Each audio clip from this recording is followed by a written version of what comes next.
All right, good evening and welcome all to the August 31st Planning Commission meeting for the City of Menlo Park. We, as has become necessary, are conducting our meetings over this system. The main difference for those of you who are attending the meeting, as we say, is that the GoToWebinar link is your way to take part in the meeting if and when you would like to speak.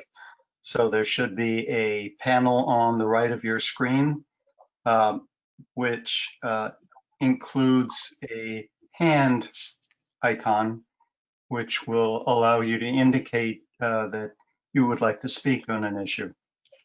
As ever, our agenda starts with a call to order, roll call, reports and announcements. We cover the consent calendar. We do then move to the public hearing items. If you would like to make a comment that is not related to our public hearing items, which are both residential tonight on Gilbert Avenue and on Westfield Drive, you'll have an opportunity to speak before those two items. This meeting is called to order, and we'll start with the official roll call, alphabetical by last name, starting with Commissioner Barnes. If you would show on your screen, indicate presence. Good evening, present. Good evening, Mr. Barnes. And Mr. DeCarty. Good evening, I'm here. Good evening. Mike Doran. I'm here. Thank you. And Mr. Kale. I'm here. And Carolyn Kennedy, I think I saw your face a moment ago. Sorry, Camille. No. Yeah, no worries. Good to see you. Ms. Tate will not be present tonight. She had a late conflict. I am Henry Riggs, your chair. We will start with reports and announcements, asking if staff has anything to report on. We have discussed a couple of things prior to the meeting, so I'll introduce Corinna Sandemeyer, our staff liaison.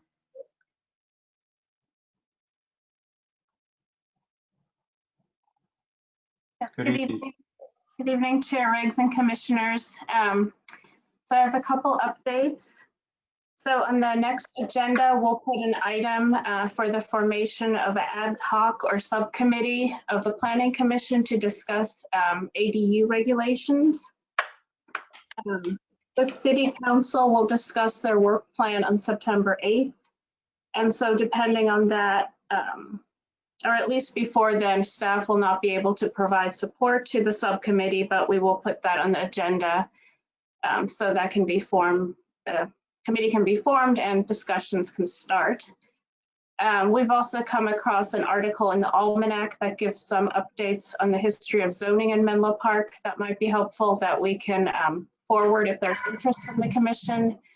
But at this time, we don't have the staff resources to do our own research or to support a study session on that topic.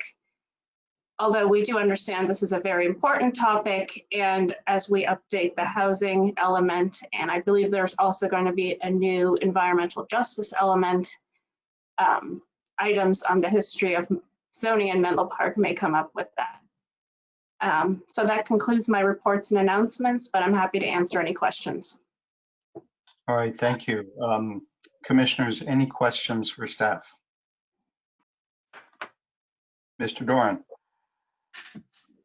Yeah, Ms. Sandemeyer, we've been getting a lot of emails and letters regarding closure of Santa Cruz downtown, permit extra space for restaurants. We've not had anything before the Planning Commission on the subject. I'm not aware of any plan for there to be a question for the Planning Commission on the subject. wonder if you could clarify any role the Planning Commission might have in that decision, now or going forward, or theoretical or otherwise. Yes, I don't believe there's a role for the planning commission. This item did go to the city council several times. The last time was August 11th, and it was continued. It'll go back on, I think, September 8th. And there was discussion of continuing the program through November or December to help the merchants. And I understand there's also been concerns about street closures, so that'll be part of the discussion, but I would encourage anyone who's interested to participate in that city council meeting. All right, thank you. Any other questions? Mr. DeCardi? Yeah, thank you for that update, Ms. Sandemeyer, and I appreciate all the work you are doing as staff and how stretched you are. I just wanted to clarify, at the beginning you said that it was an ADU subcommittee. Could you, so those were two separate updates, is that? And so we are going to have a subcommittee on ADUs. Do I have that correct? That's correct, yes. So that was a request that came from Chair Riggs. Okay, and we are not going to further look at the history of zoning and regulation of property in Menlo Park per our conversation last time, just so I'm clear on that. That is not going to happen. Is that correct? That is correct. We do have that article, and that was, I think it was Menlo Together that held an event, and that had some relevant information, so we could forward that. There's interest from the commissioners. I'd appreciate it. If I could just, I'll simply say I appreciate the clarity of the update, and I appreciate that staff is stretched with capacity. I would just say that I find it completely unacceptable to not prioritize that history. I mean, we've got a mandate from the state on ADUs. It's fairly straightforward. So even on the binary trade-off between the two, but more broadly, I'm just would like to note that I'm extremely disappointed about that decision. Thank you. May I just note, there have been discussions over the last more than 2 weeks, maybe a month, since it's been a while since we've met. And the city, including council members, are not dismissive of the idea of examining the history of redlining and whether or not it may have affected our current zoning. It is a matter, however, of priorities. At this time, the council has not weighed in on whether that much staff time should be assigned for this project at this time. I would not say that that closes the book on the subject. I do wish things could be more responsive. Frankly, I wish I could get a street cleaner on Marsh Road. There are a lot of things, small and socially very important as well. And I would not take that as a rejection, particularly given that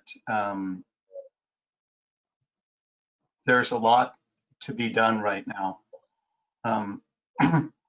So I hope my fellow commissioners will hold what is important in their minds.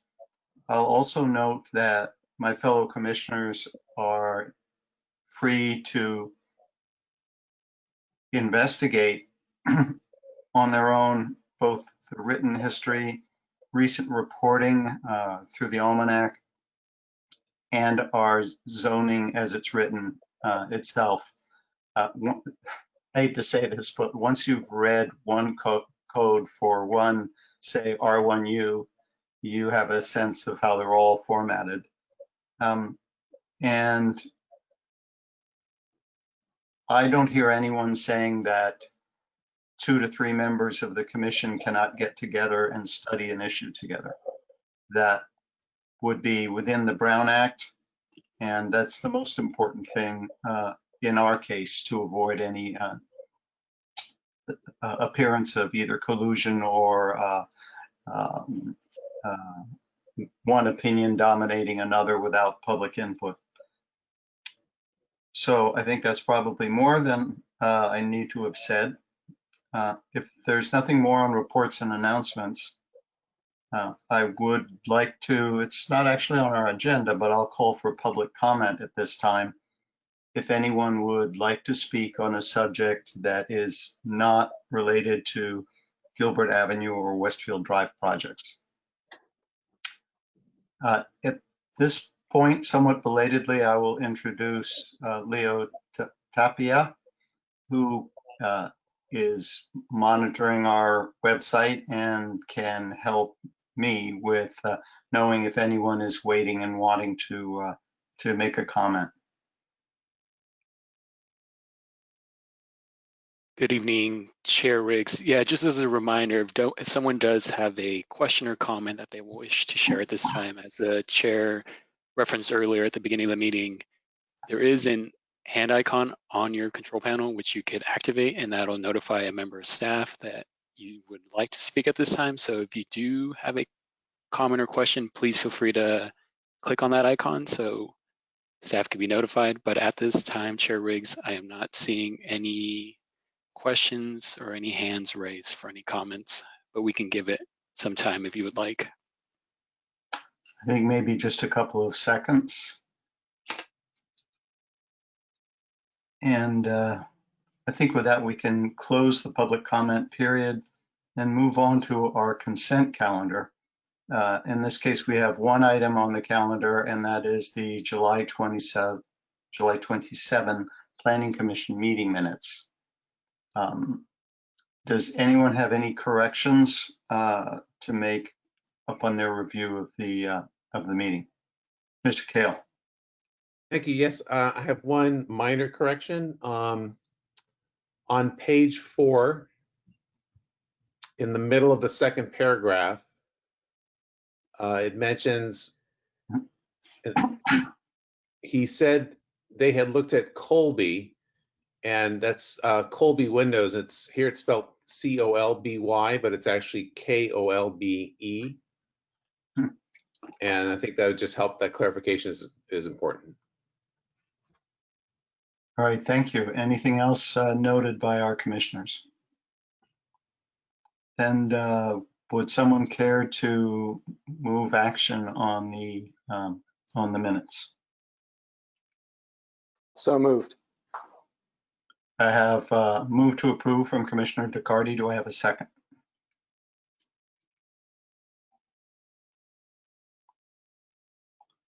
I have a second from Mr. Kale. So all those in favor, starting with Mr. Barnes, if you would show your thumbs up on screen.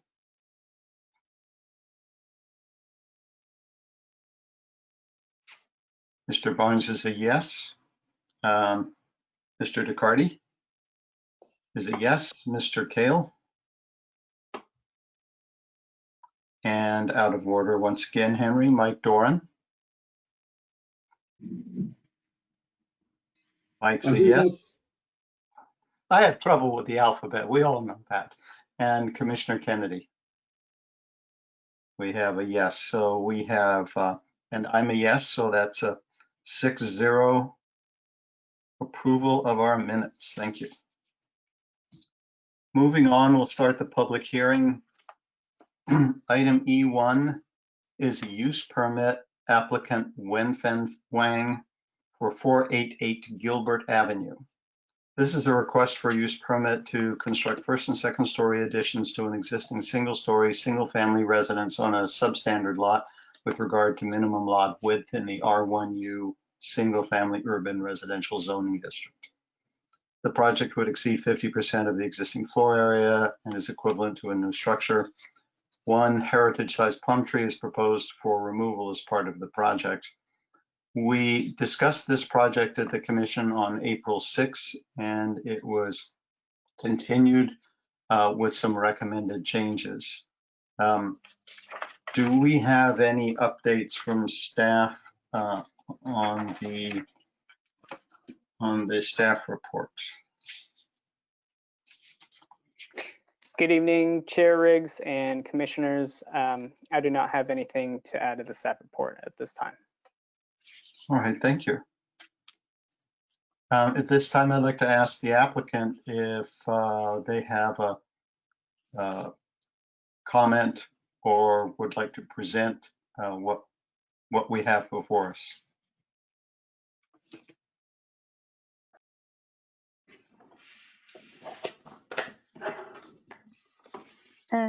Hi, is that for me? It's turns to talk. I'm the applicant. I'm the designer. Hello, good evening. Oh yeah, hi. Good evening, everybody. Thanks for this meeting. So I do have some. Oh gosh.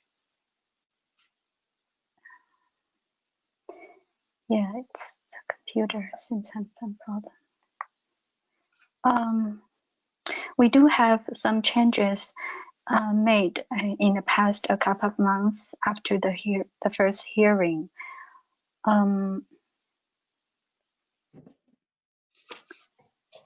I'm sorry, because it's kind of funny. Yeah, okay. So in response to the comments from the first hearing, we made some changes. First, the entrance was not in the middle, so we made the change to make the entrance exactly in the middle. And also the front facade has 3 symmetrical openings. The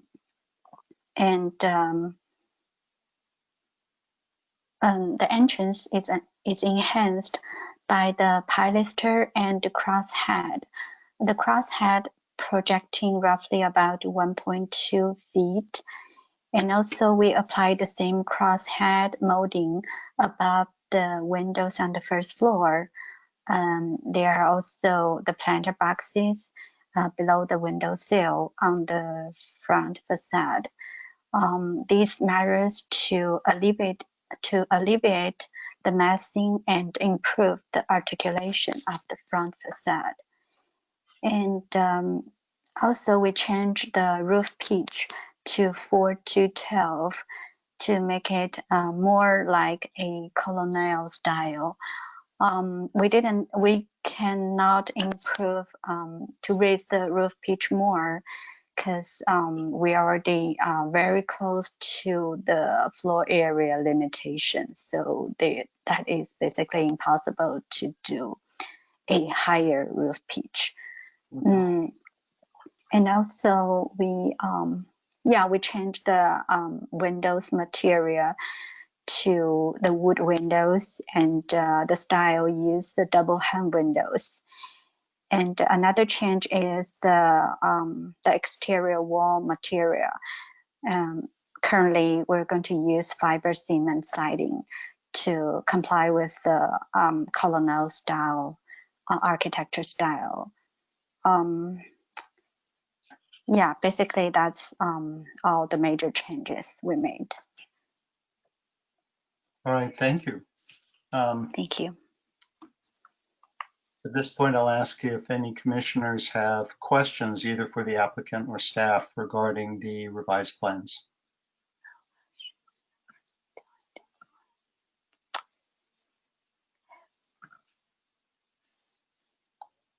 All right, seeing none, I think we should call for public comment. Is there anyone present, digitally or otherwise, who would like to tap the hand and indicate a desire to speak?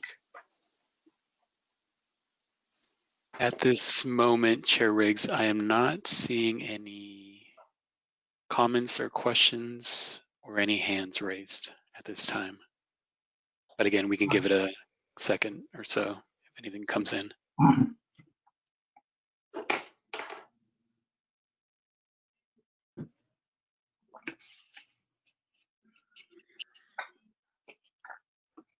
All right, I think I'll close the public comment portion and move it back to commissioners.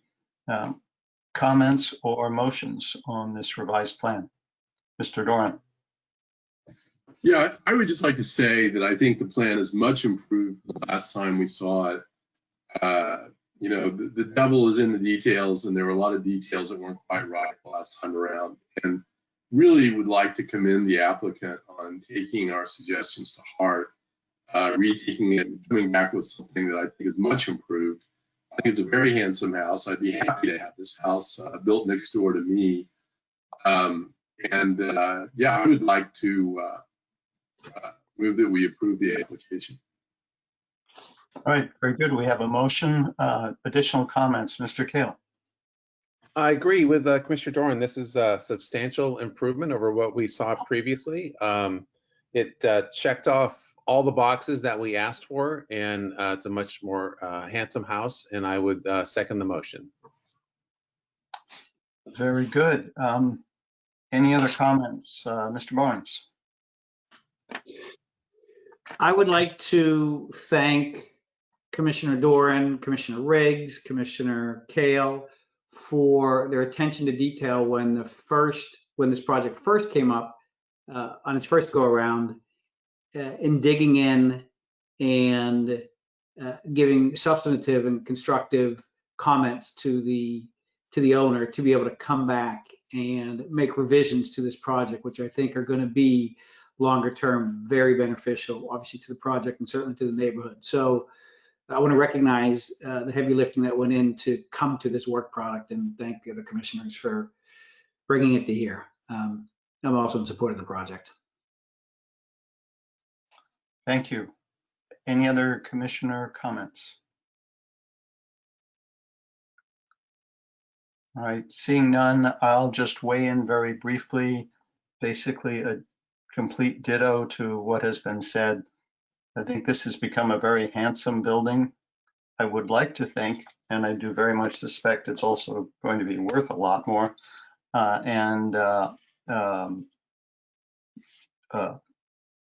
Profound thanks to the applicants for working with us in order to make this such a nice building. At this point, we have a motion and a second to approve per the staff report, the use permit. And so let's have a show of thumbs, starting with Mr. Barnes.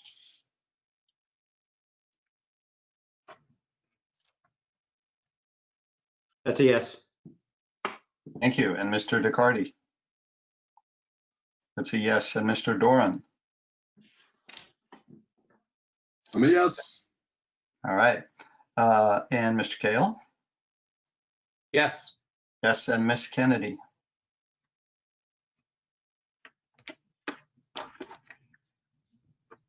All right. And my thumb is up as well. So this passes unanimously. All six present with Ms. Tate absent. Congratulations to the applicants, and again, thank you. Thank you very much for the committee. Thank you. All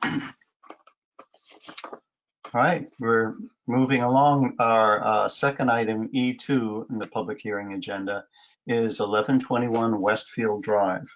This is all about the fence. This is a request for use permit to increase the maximum permitted, excuse me, fence height to segments of 6 feet and 7 feet, where a height of 4 feet is permitted within the required 20-foot front setback. The property is a corner lot in the R1S, single-family suburban zoning district.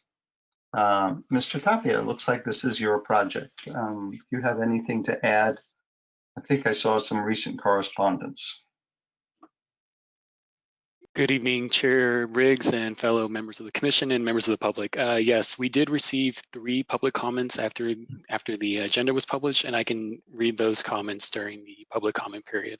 But at this time, I am available for the commissioners if they do have any questions. And there's your opening, fellow commissioners. Any questions regarding the fence or our ordinances? Mr. DeCardi. Yeah, thank you for this, Mr. Tapia. Maybe looking at like C2, just so I'm clear, is there any portion of the entire street facing portion of the property where, given the orientation of the property, what's considered the front and the side right now, would allow for a higher fence? Yeah, so essentially, okay, go ahead. No, that's right. I think you get the question. Yeah, so essentially any portion of the fence that's located within that front setback, so that 20 feet from the front property line, which in this case would be that portion of Westfield on the left side of your screen, anything within that front 20 feet would be subject to the 4 feet height requirement. Anything outside of that can, in theory, go up to 7 feet in height. So the interior side property line along the top edge, the right side green line that you see in the back can also go up to 7 feet, as well as the portion along that kind of bottom segment of Westfield Drive. That in theory could also go up to 7 feet in height without a use permit. It's strictly that 20-foot setback. And I will add there is. Just real quick, I'm sorry. Can you take your cursor and just go the distance on the Westfield Drive where they could go to 7 feet right now? Where does that end visually? So from that corner, correct, and it would keep going to the left up until you hit the 20-foot setback, which should be, if you go a little further, Vaughn, right about, I think that's where the 20-foot setback is. So right up to that point, along those three property lines, they could go up to 7 feet in height. So on that portion, they could go to 7 feet all the way to that setback currently. Correct. Without a use permit. That can be, and that doesn't even need a building permit either. I would add that note if it's a wood fence. Terrific. Thank you very much. Mr. Barnes.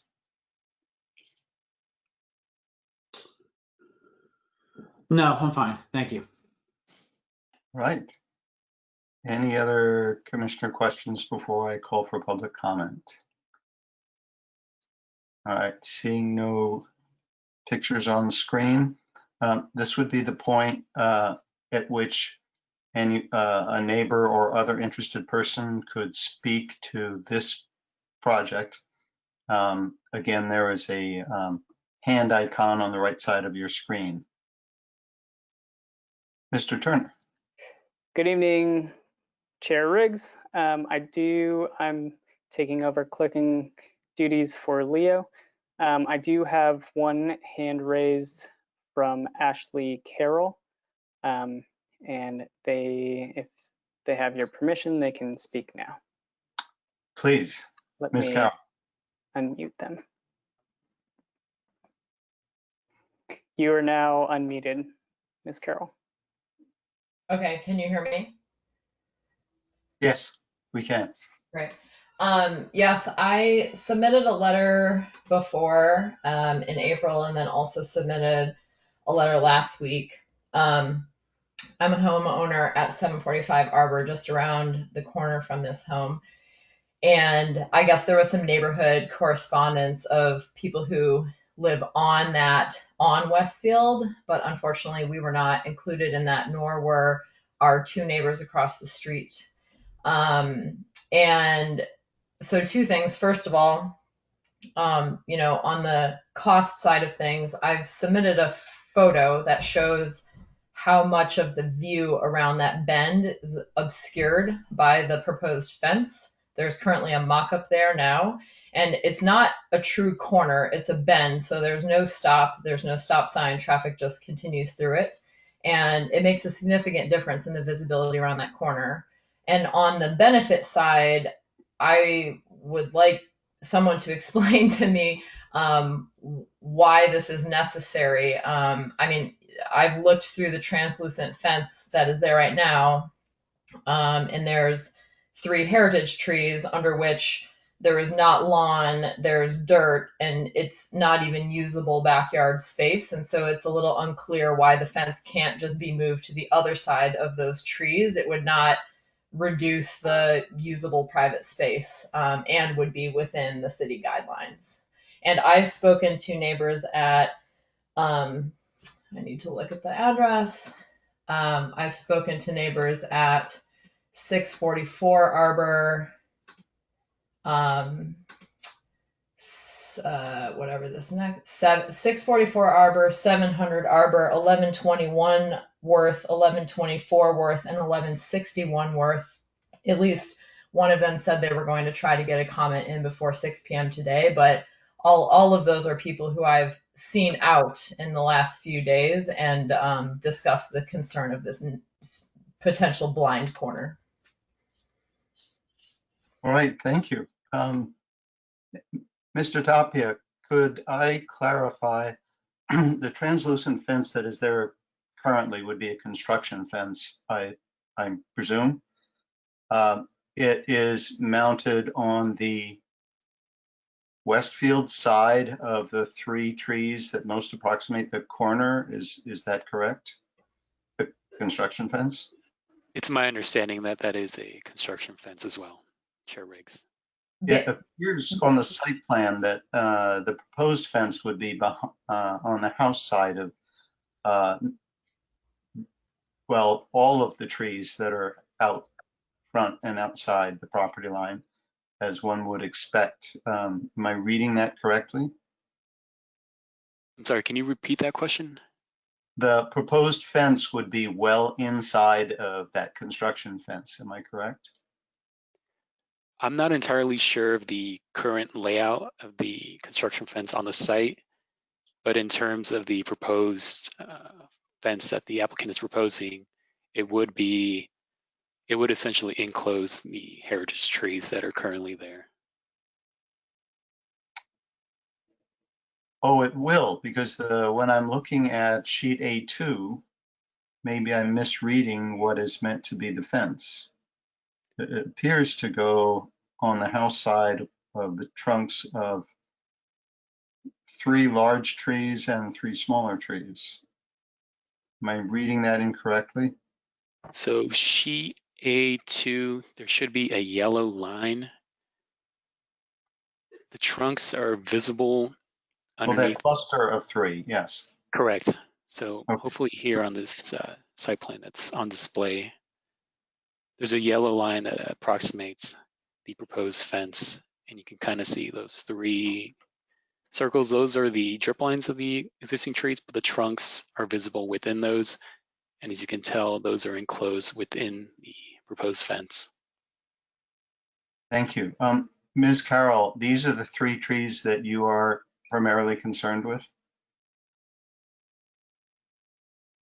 Yeah, it's less that I have concern about those trees or not. It's more that there is a clear cost to breaking the setback requirements, which is decreased visibility. And if this was an owner-occupied situation where there was some annoyance they were trying to design around, I might be willing to entertain the cost benefit, but I do not see the benefit when the only thing the applicant's argument seems to just be quote unquote more private space, but it's not even usable backyard because there are these 3 trees. So I just don't understand what the benefit to them is enclosing the trees versus leaving the trees outside the fence, because at 6 feet, I mean, hopefully the image I provided is shown. There is a significant decrease in visibility around the bend. All right, thank you. Mr. Turner, do we have any other would-be comments?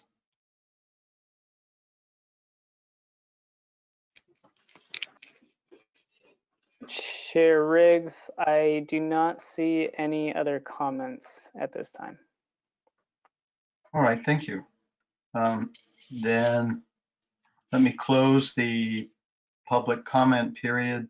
and come back to our commissioners for either questions or comments at this period or motions.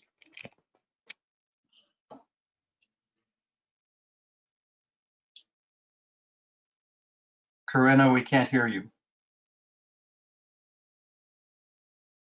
Yeah, if I may add something through the chair. I don't think the applicants had a chance to speak yet.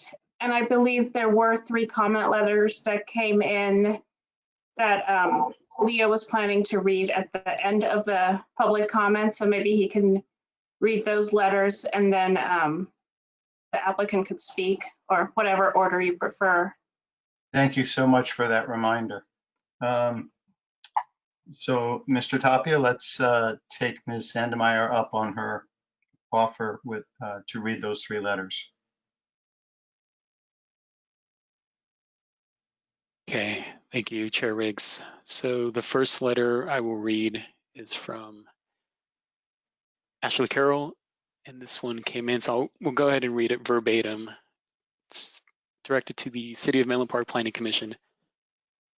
I'm the owner of 745 Arbor Road and would like to again express my strong disapproval of a fence greater than 4 feet being erected within the 20-foot front setback at 1121 Westfield Drive. The proposed fence presents a significant safety hazard to the neighborhood. I expressed concern back in April. You can see my original note at the bottom of this thread, and the developer revised the plans, but the new proposal doesn't materially change the concerns I originally voiced. The proposed fence will be an unwelcome and uncommon visual degradation of our community. After seeing a mock-up of where the fence will stand, even more concerning is that the fence will also significantly obstruct the view around the bend of Westfield. There is no sidewalk on Westfield, making this even more hazardous for pedestrians, including the many young children that live in the neighborhood. See the attached photo illustrating the significant reduction in visibility this fence will cause. Even with a driver abiding by the speed limit, the proposed fence would only give a second or 2 reaction time for both driver and pedestrian. Additionally, there's seemingly no reason to put the fence this close to the road. As designed, it encloses a few large trees, which doesn't increase usable backyard space. So it is unclear why the developer doesn't simply put the fence on the other side of these trees and abide by city guidelines. The private yard would still be quite spacious, especially relative to others in the neighborhood. In the developer's recent rebuttal, he states that he spoke with two neighbors, Dan and Peggy Hilberman, as well as neighbors at 1151 Westfield. He also mentions outreach to neighbors at 1120, 1130, 1140, 1150, 1131, and 1141 Westfield, but doesn't state whether he actually interacted with any of them. There's currently no house at 1130 Westfield, so it is unlikely there was any neighborly discussion with a resident at this address. Our family, including our young daughter and my senior mother, runs bikes Westfield nearly every day, and we strongly feel that the risks to the neighborhood outweigh any benefit to the developer who will not even be residing there. Perhaps it would be a different matter if there was an owner-occupier making this request to solve some concrete annoyance. However, I cannot imagine any reason to grant this exception to a developer to solve the imagined annoyance of a hypothetical owner-occupier when there is such clear and concrete expense of the safety of our community. Please feel free to contact me if you'd like to discuss further. Thank you, Ashley Carroll. And the photo is below for reference.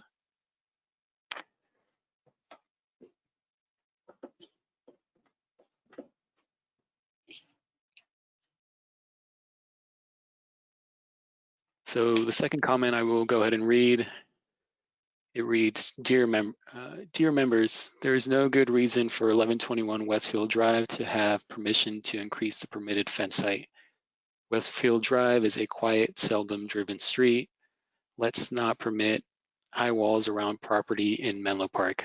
We are a friendly city and need to be friendly in our home sites. Sincerely, Eleanor Rakonitz, I believe is the last name. And then the last letter came in today, and it's directed to the Menlo Park Planning Commission. I live in the neighborhood near Westfield Drive and was reviewing the 11 Westfield Drive permit request to add a 6-foot tall fence in the front setback of the property. It seems the fence is a clear violation of the front setback rule of 20 feet. I think the 6-foot fence in the front setback would affect the open feel of the street, which is already quite narrow. Anything encroaching on the visibility along a narrow, winding street is dangerous for pedestrians, cyclists, and cars. Please ask the owner to move the fence back to 20 feet from the property line. Terry Kwan, 1161 Worth Avenue. And that was the last public comment letter that came in. All right, thank you, Mr. Tapia. So I have a question, just to clarify. We refer to corner visibility, but the yellow line on the plan is not actually at the, what you might call corner of the lot. Is it not at an interior side?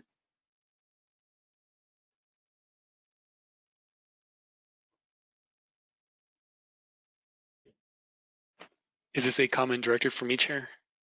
Yes, it's a question for you to confirm, I'm sorry.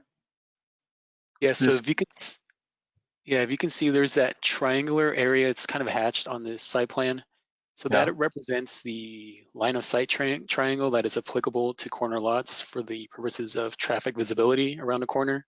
So essentially, any fence that it will be located in the hatched area would have to be restricted to a height of 3 feet. But in this case, the fence is well behind that triangular area, as you can tell by the yellow line. So the Transportation Division did not have any comments from a traffic transportation perspective for this project. thank you. I was trying to put those two items together, and that does confirm it. Any other comments or questions from commission members? Mr. DeCardi. Yeah, thank you. Mr. Tapia, is there a process where a property owner of a lot such as this could go to the city and ask that the front and the side essentially be reversed? That they could request the trade-off, that the orientation in the property for their purposes, what was once called the front is actually now the side and vice versa. Is there a process for that? Yes, there is actually a process. The only thing that an applicant would need to consider is whether or not the new property lines that would come out of the switch, if they would be conforming to the zoning minimum lot depth and lot width. So essentially a property would need to have enough room to essentially be able to switch so that the minimum lot width would still be enough to suffice for the minimum lot depth and vice versa. I see, that certainly makes sense. I assume they have not made that request, and do you know if in fact it would be conforming, or is it not conforming based on your knowledge of the property and looking at these plans? Based on my knowledge and to the best of my ability, I believe that's not possible at this time, just given the fact that the front minimum lot width is already at 80. So if that were to become essentially the side, I think the rough average between that side and the adjoining side would not equal to the minimum lot depth required for the R1S zoning district. Okay, and this is new construction, right? I apologize for not knowing the history of. So yes, this project did receive a building permit to demolish the existing single-story family home, and that went through the building permit process because the lot was a standard lot in regards to the minimum lot width, lot depth, and lot area. So at this point, based on conversations I've had with the applicant, the home is nearly complete at this time. The only element missing is the construction of the fence. Got it, but if they had wanted to ask for that request, they could have potentially redesigned the use of the lot if they had wanted to make that switch at that time. That would have been in their capacity at that time. That's actually sort of rhetorical. I appreciate it, thank you. So, Mr. Tapia, was there any concern about having a 6-foot fence at the property line, which is relatively close to a neighbor driveway. I guess that's at 631 Arbor. Does that tend to be a view issue for someone backing out of a driveway? I will add that there is a substantial gap. I think it's approximately 10 feet or so. I mean, look at the site plan between the actual street edge where the valley gutter is and the actual property line. Mhm. So based on discussions I had with the Transportation Division, given that kind of buffer that exists as it stands, it appears that there is sufficient room for the neighbor at 631 Arbor for them to back out of their garage, or excuse me, out of their driveway and still have visibility down Westfield and around the bend.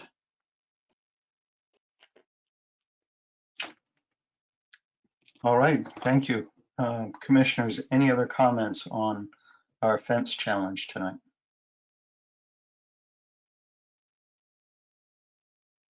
Mr. Barnes.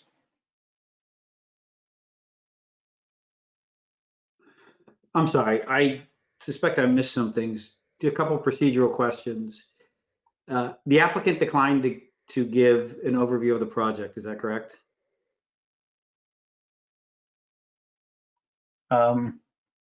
Of the actual construction project of the new house, well, that wasn't a use permit issue. Right, the basis of this, did the applicant have the opportunity and did they give us any of a project description related to this use permit this evening?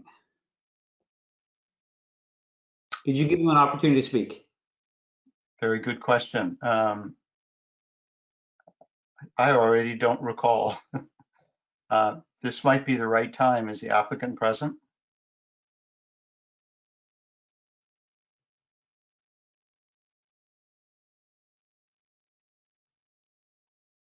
The applicant is present. That would be Sean. I work for him. He's present though, but I don't think he had an opportunity to actually talk. Would either you or Sean like to speak to the rationale for the fence? I think he would be. I know he's on right now. He's probably trying to figure out how to turn on the microphone and the camera. Let's see if he's on. Is his? Oh, I think he's unmuted. Okay. I'm still muted. Can you hear me okay? Yes. Okay, sorry. I was trying to, I kept pushing the mute button.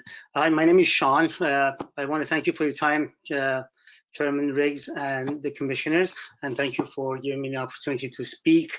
I very quickly go through this. I did submit this application a while ago, and the reason for that was if you look at this site and this property, this is a very unusual size.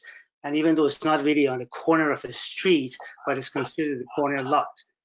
And it has a unusual setback because of the position of this lot. And there's also a cedar tree that is kind of in the middle of this lot that we had to position this building that we fall within the setbacks, and also we stay away from roots of this large cedar tree. So as a result, we have a massive front yard and not as large of a backyard in relation to the size of this the lot. So I originally applied for this permit for this fence, and when I received the feedback from the letters that came to the city and the neighbors, I actually reached out to the people that send their letters, and most of them were from the Westfield Drive. I wanted to thank Ms. Carroll for being here tonight and reaching out and sending a letter. It is my shortcoming not to reach out to her, and it was my assumption that Mr. Haberman, which is my next door neighbor at 631 Arbor, he mentioned that the neighborhood, they get together. They're also on a group email, and he sent an email and he said he's in touch and talking to everybody on the neighborhood, and I assumed she was on that. That was a wrong assumption on my side. So in reaching out to the people that on Westfield, I actually spoke to 5 people in person. We made a mock-up of the fence that I had in mind originally, and they went out and they looked at it and they mentioned their concerns, and we made changes and revisions to that. We made we took the fence away from the property line by almost 3 feet. We made the length of the fence that was coming out alongside the front side from 45 feet to 29 feet. And we made the size, the height of the fence in the front from 5 to 6 feet high. So we made considerable changes. And if you look at the site plan on the page C2, this is, I would say, about 10 or 12% of the front of the property. And as Mr. Tapia explained, it's based on the transportation the department's comments. It does not cover the view of the oncoming traffic. So the changes that we made was to make sure that we are not blocking anybody's view. And there on this report that the staff has prepared and sent to you, you see the emails that has gone back and forth between the neighbors and myself. And on those emails, everybody that had a comment and a problem or an issue with this have given their okay. Again, it was my shortcoming not to reach out to Ms. Carroll, and I wish I had. And that's where we are. All right, thank you, sir. I should go back to Mr. Barnes first to thank him for noting a rather important oversight, and secondly, do you have any comment on the plan as a result? I do, and I hate to be a stickler, but I don't believe you closed public comment. You might want to take a moment to close that if I understood that you didn't close that correctly. That may well be true. So let us, at this point, close the public comment here. I sort of actually remember using those words, but it doesn't hurt to be sure. And then would it be safe to assume we're going to transition into commissioner comments, because I'm happy to provide some comments. Yes, please. Thank you. And I apologize for being a pain in the buttocks. So I look at this proposal and I just don't understand it. I mean, I understand the preference of the developer.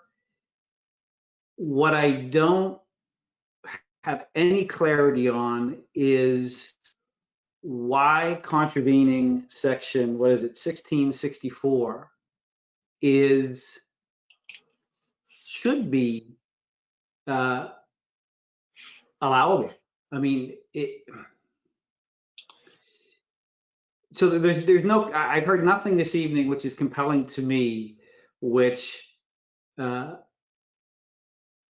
me any reason to be able to, with a straight face, say these were the overriding conditions, concerns, or these were the overriding reasons why I went in and, chapter 1664 and said, no, you can go ahead and do something which other folks are not allowed to do. So with that said, in listening and reading, I right now am not inclined at all to support this use permit based on what I've heard to this point. All right, thank you. Other commissioners, Mr. Doran. Yeah, I concur with Commissioner Barnes. I've not heard anything special about this property, this application, that makes this fence necessary. The developer bought the land subject to the zoning requirements in place, including the fence requirements for the property. He planned the house on the property, knowing what those restrictions were. And now that he's almost completed, he wants to build a fence that's not permitted. I've not heard any rationale for why there's anything special about this application, why it should be permitted. I've heard a great deal of opposition from the neighbors about why the rules should be respected. I think the developer had the opportunity. This is a situation where the developer has demolished an existing house and started anew. So he had the opportunity to do anything he wanted with the lot. He could have situated the house differently, built a different house. He could have put the front of the house, the entrance to the house on what's actually the front of the lot, and would have been permitted a larger fenced backyard on what's on the right side of our plan on sheet A2. So I think that to the extent that there's any difficulty here, it's entirely of the developer's own making in planning the house this way. And again, I see we have a balancing act. We have a set of rules which sometimes are harsh in application, but we have a balancing act. We have a developer who wants one thing which is not permitted by the rules, and we have to balance that against the interests of A, following the rules, being consistent in their application, but also the objections of the neighbors. And I see only things in that balance, I see only objections to the neighbors, objections to making exceptions. And I don't see anything on the balance on the developer's side. So I'd be opposed to this application as well. All right, thank you, Mr. Doran. Mr. Riccardi. Yeah, a couple thoughts to add. I appreciate the comments from Commissioners Barnes and Doran. In general, I'm really sympathetic to lots in our city that are unique and complicated. And for different reasons, we've had discussions along these lines on other properties. I really, for the property owner, want to make sure that it can work for them to the best extent possible. In this instance, I would recognize that the developer has, while making this request, has also tried to change the length, height, placement of the fence in order to meet some concerns of the neighbors. And I suppose there's always a concern that if neighbors get into loggerheads, that there's the opportunity to put a much higher and longer fence on the other side of the property that might be done out of frustration, which seems to be no win for anybody in this. So my preference is to have neighbors be able to work this out and to be able to come to some kind of resolution. In this instance, I'm particularly compelled by the question of who eventually is going to live in this home for the long term, and how exactly it's vital for their enjoyment of the property to have the fence go on the other side of those trees. And so on that balancing question that Commissioner Doran raised so well, I too would be against allowing this exception for those reasons this time, despite appreciating the developers' outreach and efforts to try to come to a compromise, and also appreciating it's a complicated lot.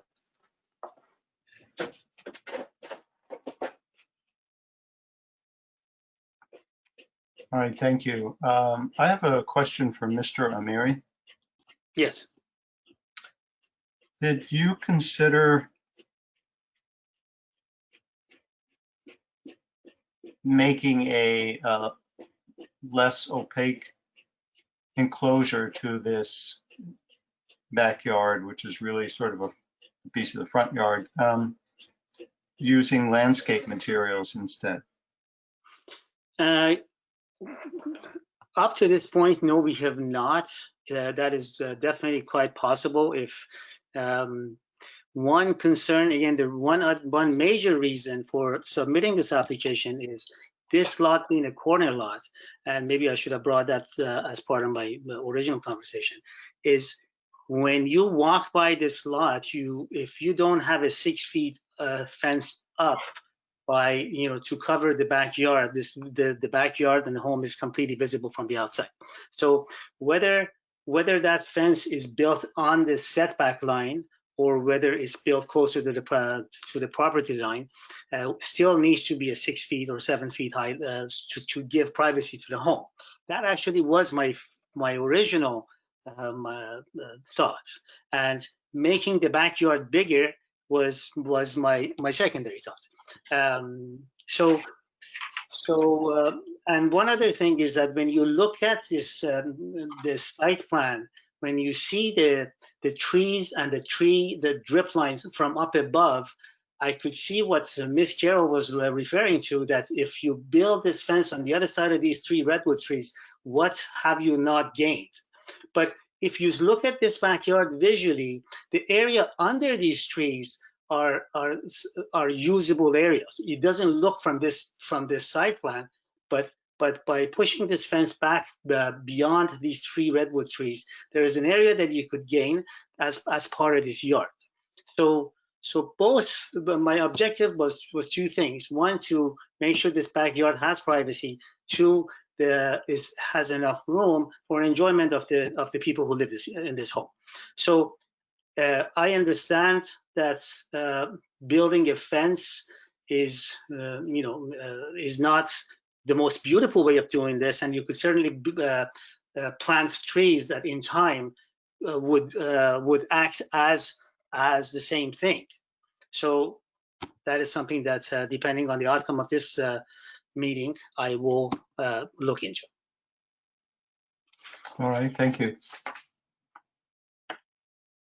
Do we have any other comments from our other members? Ms. Kennedy, for example?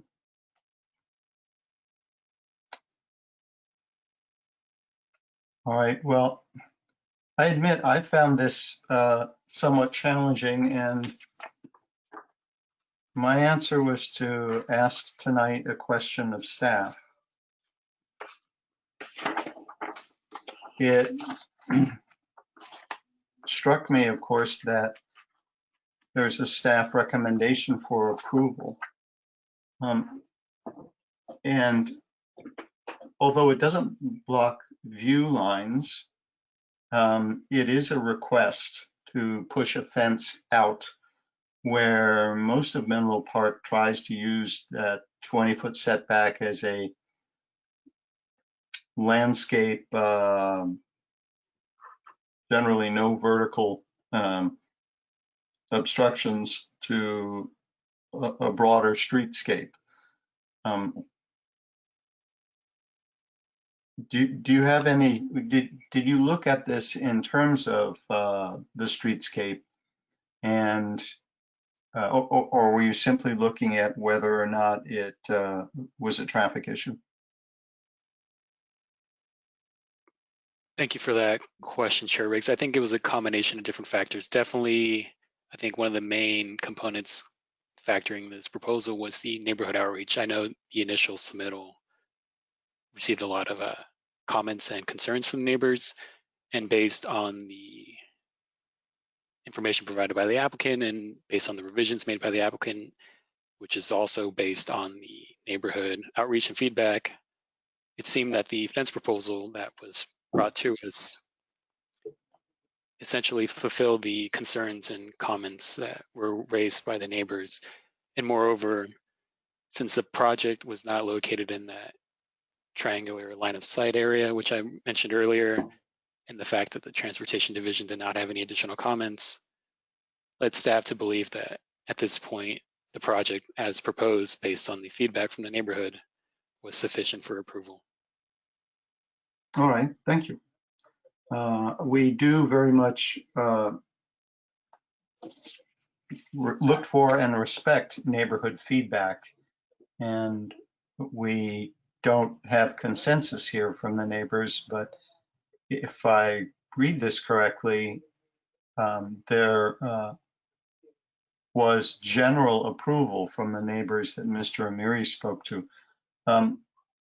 Again, for Mr. Tapia, do we have a list of the people who either approved of or had no objection to this project.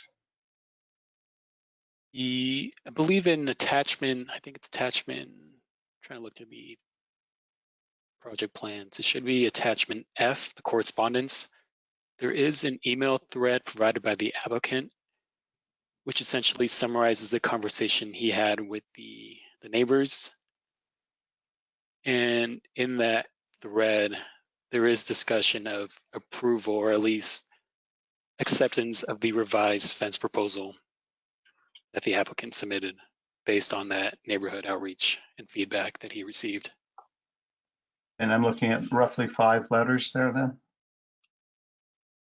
So it should be, if you're in attachment F, it should be the first, second, third, fourth.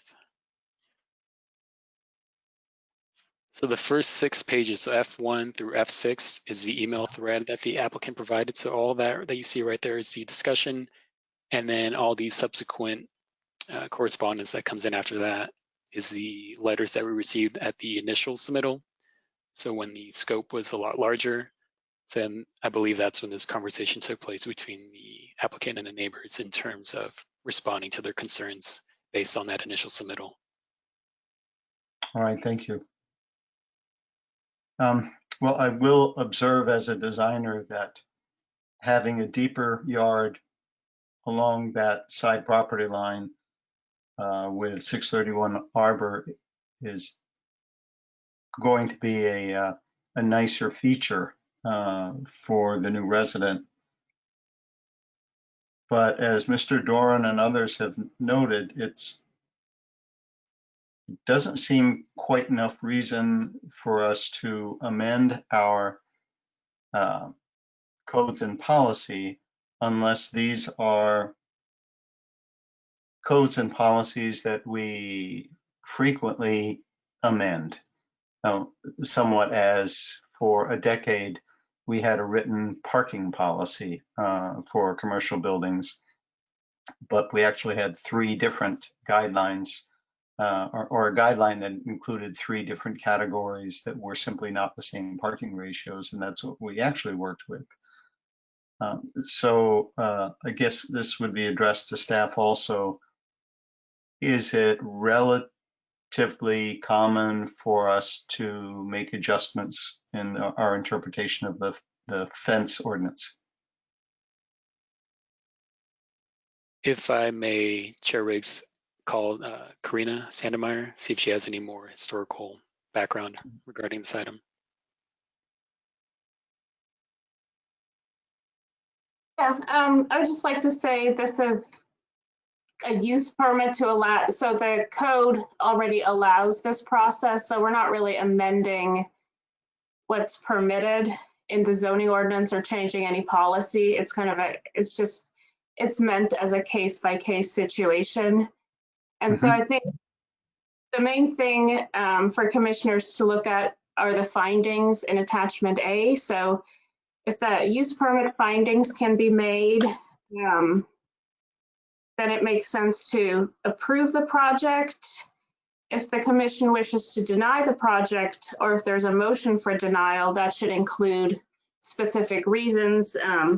For example, that the fence would impact the health, safety, or general welfare of the neighborhood, and then we would need specific information how it would impact any of these factors. All right, thank you. You're welcome. I think that gives us a format from which to move forward. So at this point, I'd like to ask if any commissioners feels enough conviction to make a motion either to approve or deny this use permit application.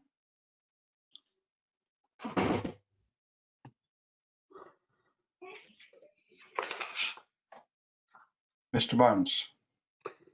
Good evening. I will make a motion to deny the application for a use permit.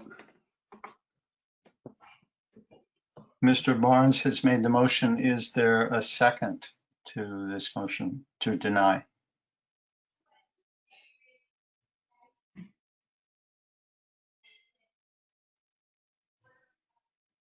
All right, lacking a second. Can you hear me? Come on, camera on. There you are. Sorry, I have more than one window open. Mr. Doran. Yeah, I would like to second the motion. All right. Knowing that we can further discuss if we like when there's motion and a second. If anyone would like to make comments prior to a vote, this would be the time. Otherwise, we might make comments after the vote. Who knows? Ms. Sandemeyer? Yeah, if I just may add through the chair, if Commissioner Barnes could add a little bit to his motion, kind of similar to what I specified before, that the denial is based on an impact it would have on the neighborhood based on health, safety, general welfare, any of those items that are listed in attachment A that are related to the finding. It's number 2 under action. So basically, if the motion is to approve, you have to find that there would be no negative effect to any of these factors. And if there's a motion for denial, then motion should include how there would be a negative effect to one of those factors listed.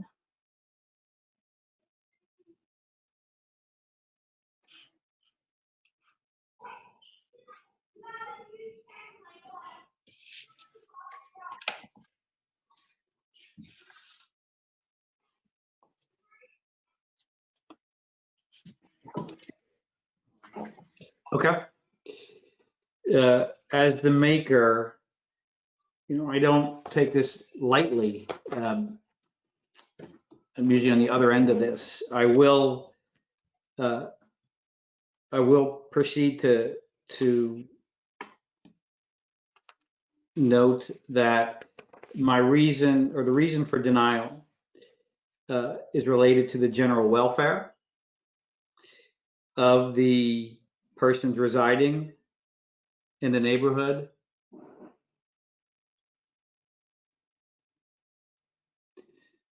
Beyond that, what level of specificity? Ms. Sandemeyer? Yes, I think it would be helpful to say how it would impact the general welfare. For example, if the motion is related to concerns about visibility or pedestrians not being able to see cars, or just that there would be a very negative effect to the streetscape that would impact the neighborhood. I think it's something like that. So starting with the inability to cross the bar to grant the use permit, not having cleared that hurdle for why that dispensation should be made, and relating that to the fencing of an area which is not also seen by other parcels, and it's not a fencing parameter seen in other homes in the area. It has impacts as stated by the neighbors on visibility and transparency around that bend in Westfield.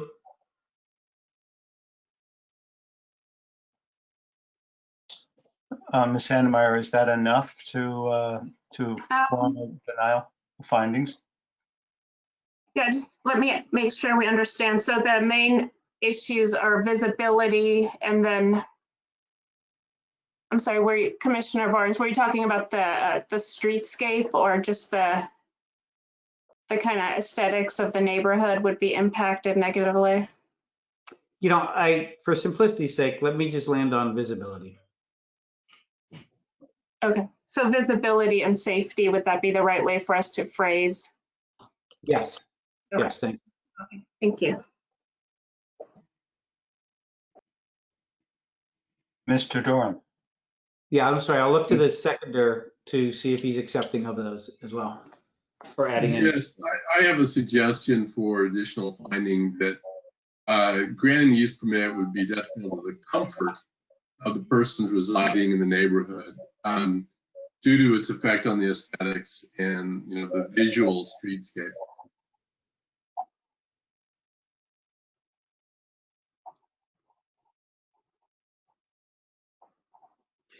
And I'm accepting of those as the maker.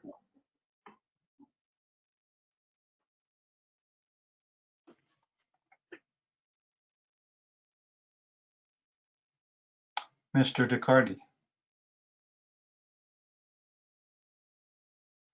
We don't have your audio. I want to ask, thank you very much. I want to ask a clarifying question of Ms. Sandemeyer based on, I think, a part of the question that Commissioner Barnes had, which is they're kind of two parts I think the Commission's taking into consideration. One is the compelling nature of the reason to actually grant an exception to current rules. And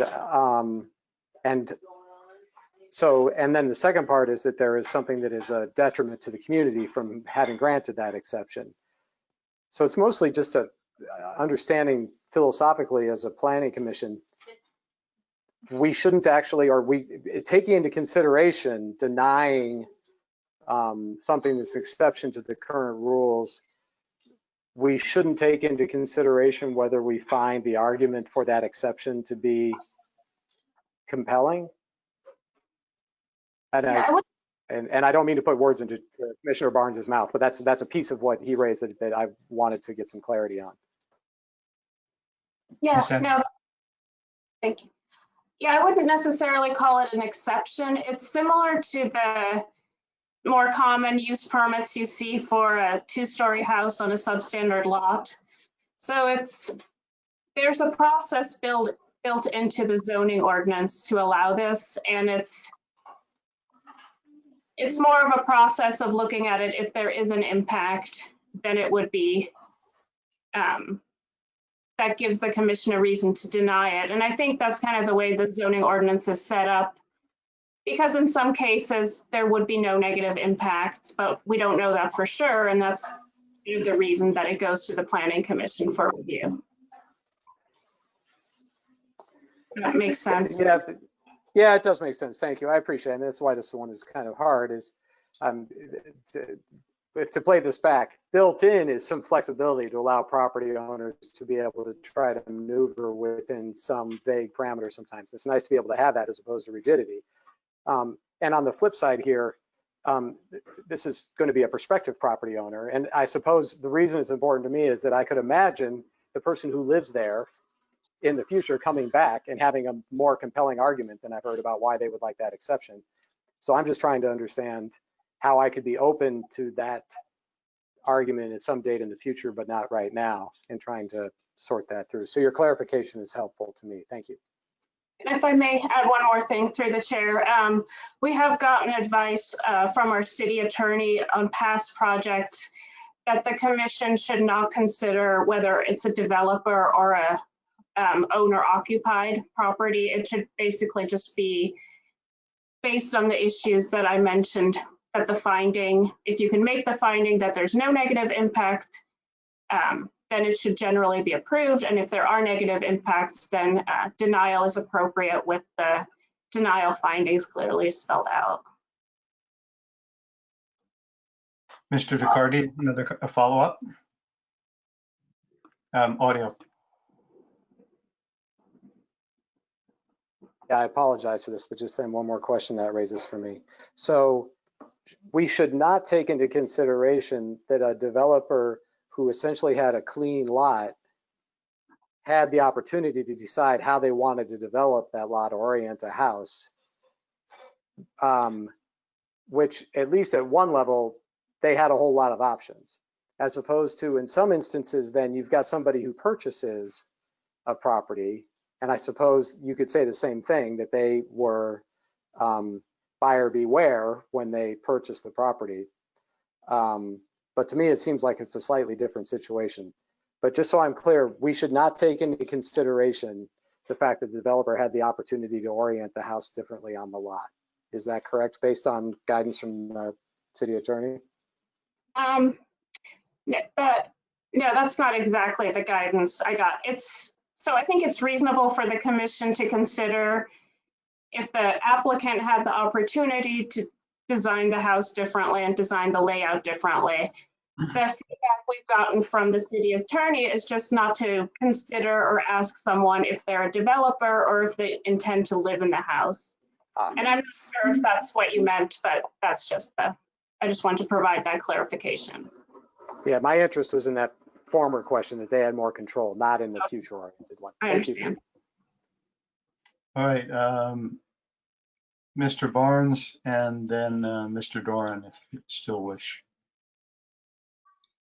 So I do want to thank Ms. Sandmeyer.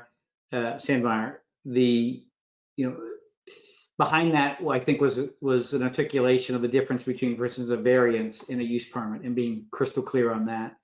And yeah, okay, so that's understood. So I'm accepting of Mr. Doran's addition to it, and I'm curious if Ms. Sandmeyer included that into her understanding of it, what is in the motion for denial.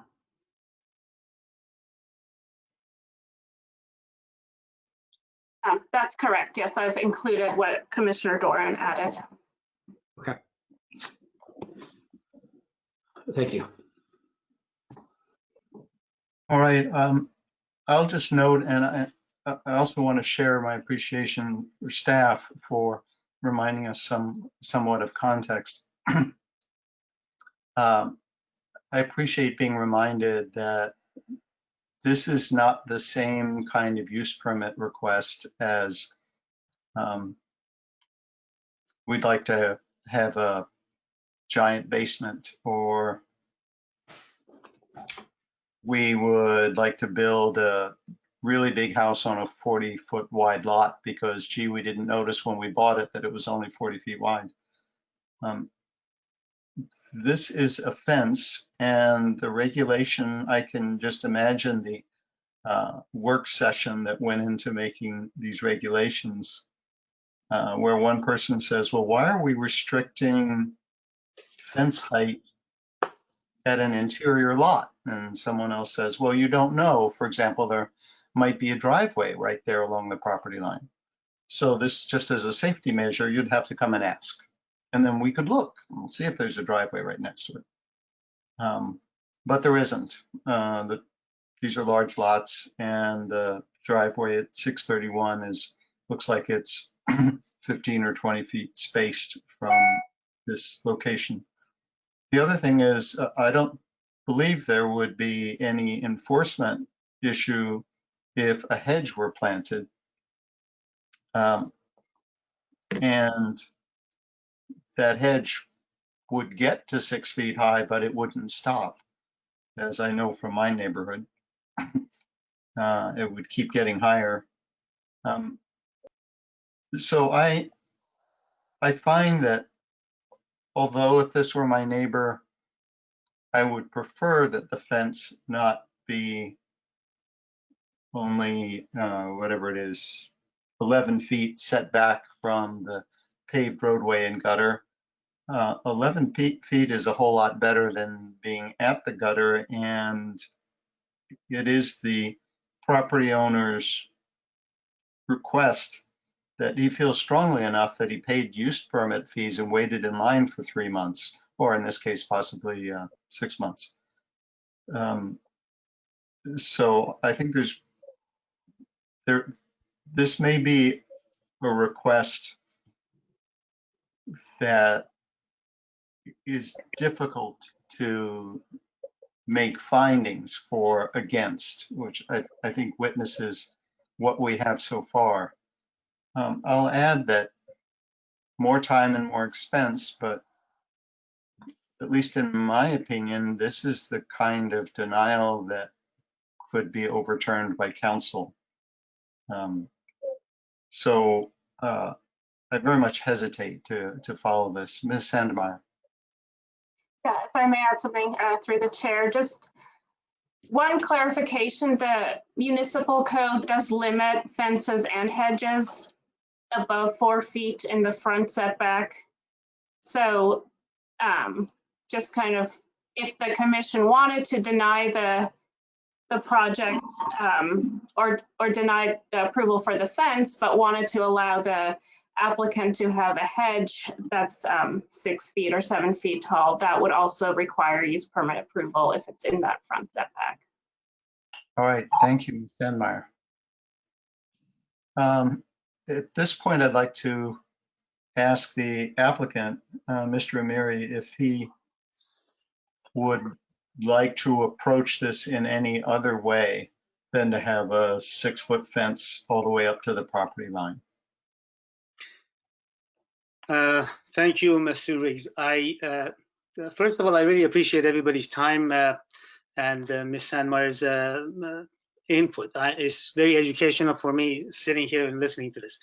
To make it easier on the commission, even though I respectfully disagree with your denial, I hear your denial, and I'm going to move this fence back to where within the setback, so I could move this fence on the setback line and make even though I think 90% or more than 90% of the neighbors that I reached out to and they reached out to us are satisfied, for that 10% that are still not satisfied, and for the members, the honorable members of this commission, which are struggling to find the right reason to deny this application by the way of health, safety, morals, comfort, and general welfare and person residing, I am going to push this fence back to the setback line. You know, I think that would probably make it easier on everybody. I could live with that. It's not the end of the world.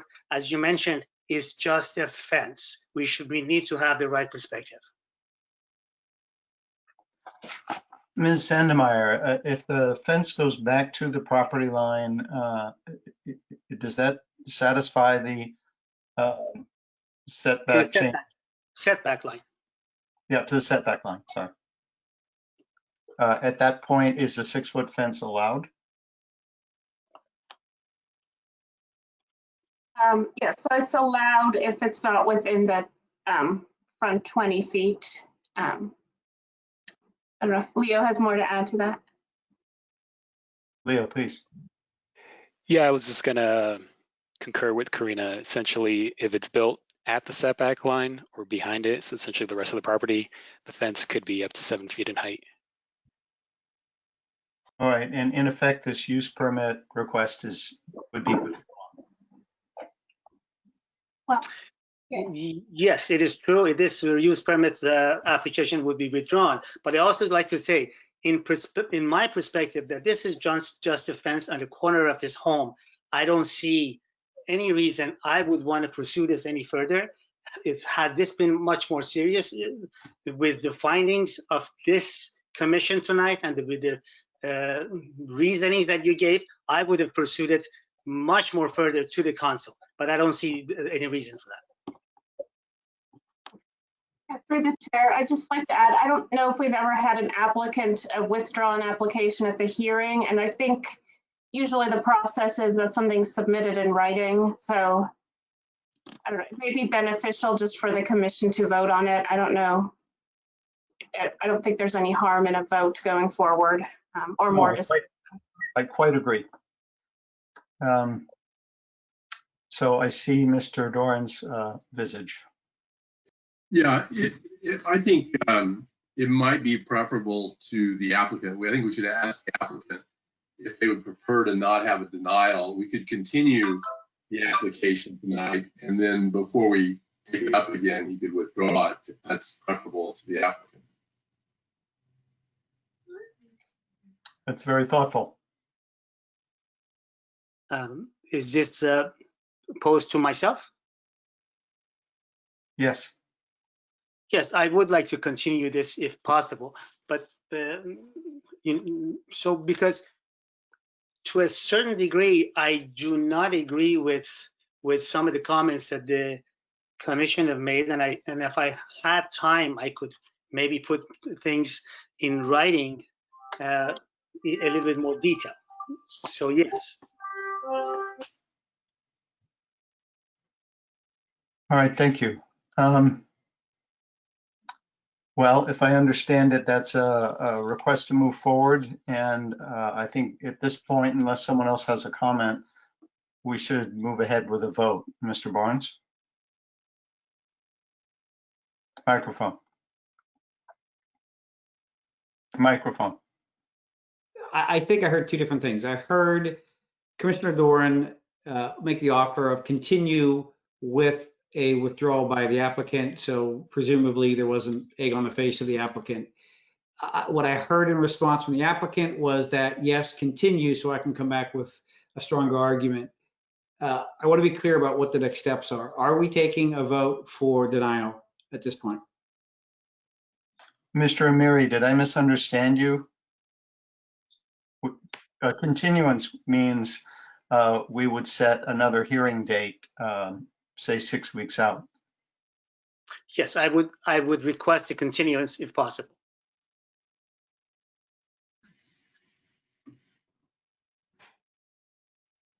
All right, well,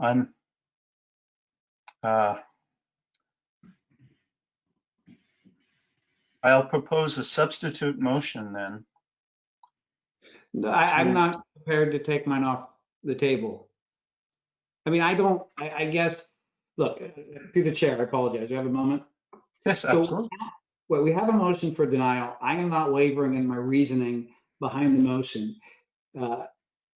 You can call a vote on the motion for denial. It may or may not pass, and then we can go to something subsequent to that. We need to vote on the motion that's on the table. And Mr. Doran, do you agree? Yeah, I concur. We have a motion before the commission. We have to vote on it before we can move to another motion.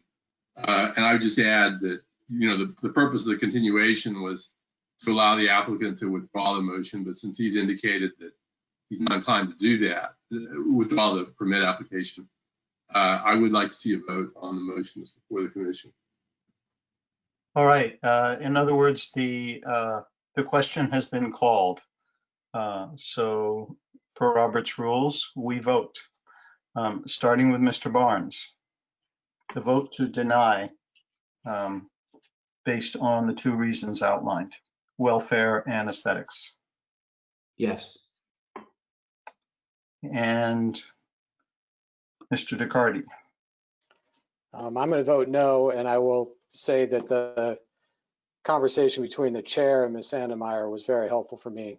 I can't support for the reasons laid out for denial. All right, thank you. Mr. Doran, of course. I'm a yes. Okay. And Mr. Kale. Yes. And Ms. Kennedy. That's a yes. And just for what it's worth, my vote is no. So the vote carries for denial with Mr. Barnes, Mr. Doran, Mr. Kale, and Ms. Kennedy in favor of the denial, and Mr. DeCardi and Mr. Riggs against, and one absent. So what this means is that the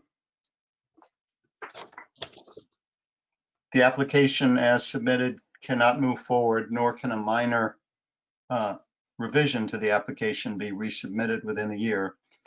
This is appealable to council. And Normally one tries to thank somebody at the end of a project. I think a review, I think I will just say we've wrestled with a challenging item, and I think we may speak on this again.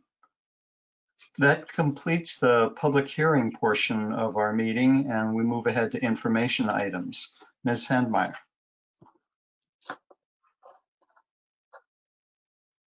So the next meeting will be September 14th. And as I mentioned at the beginning of the meeting, we'll put an item on the agenda for a formation of an ad hoc committee to look at the ADU regulations. And then we have one other project, 211 Oak Court, on that agenda.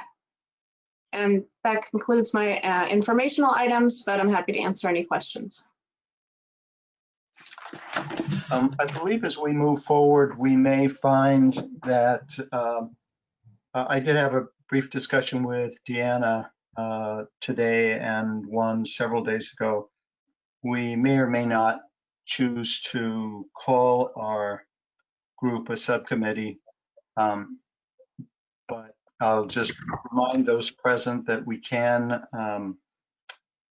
within the limits of the Brown Act, meet and discuss a particular issue. And it's good to have it on the agenda in the near future so that the whole commission can take part.